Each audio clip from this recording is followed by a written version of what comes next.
Hi everyone!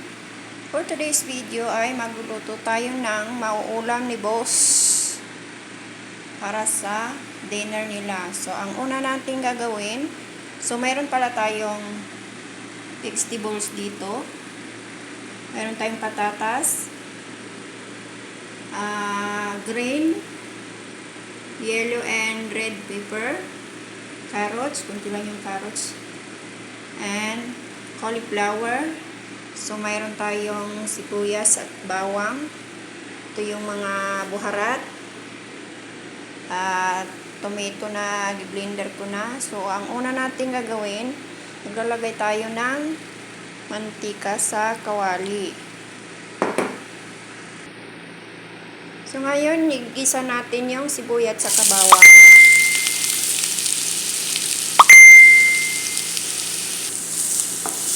Igisa natin siya guys hanggang sa mag-smooth siya. Mag-brown ng konti. Pag ganitong konti na lang yung mantika niya, pag ganito ng medyo brown na yung sibuyas, susunod nating ilalagay yung tomato.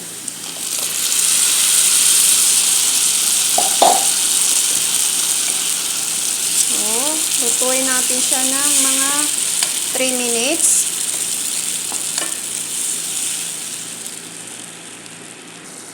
Mag-add tayo ng tomato paste guys. I-mix lang natin.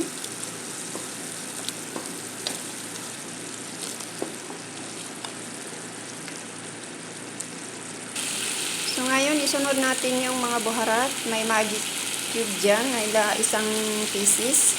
So, lalagay na natin guys.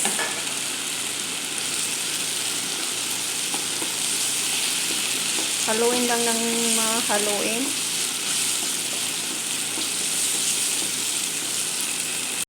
Mag-add tayo ng kunting asin. Haluin lang natin. And then, mag-add tayo ng isang basong tubig. And then, haluin natin.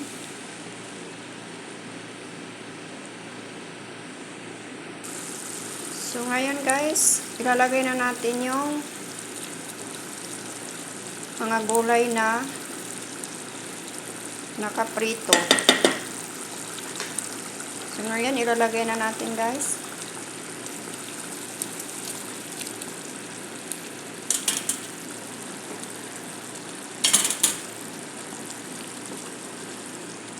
Haluin lang natin ng mabuti.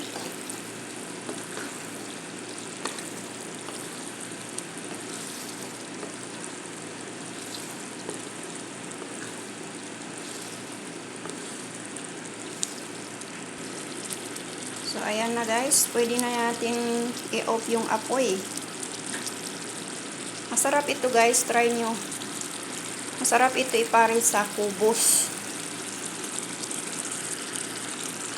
So, i-off na natin yung apoy guys. Okay na to. Luto na to.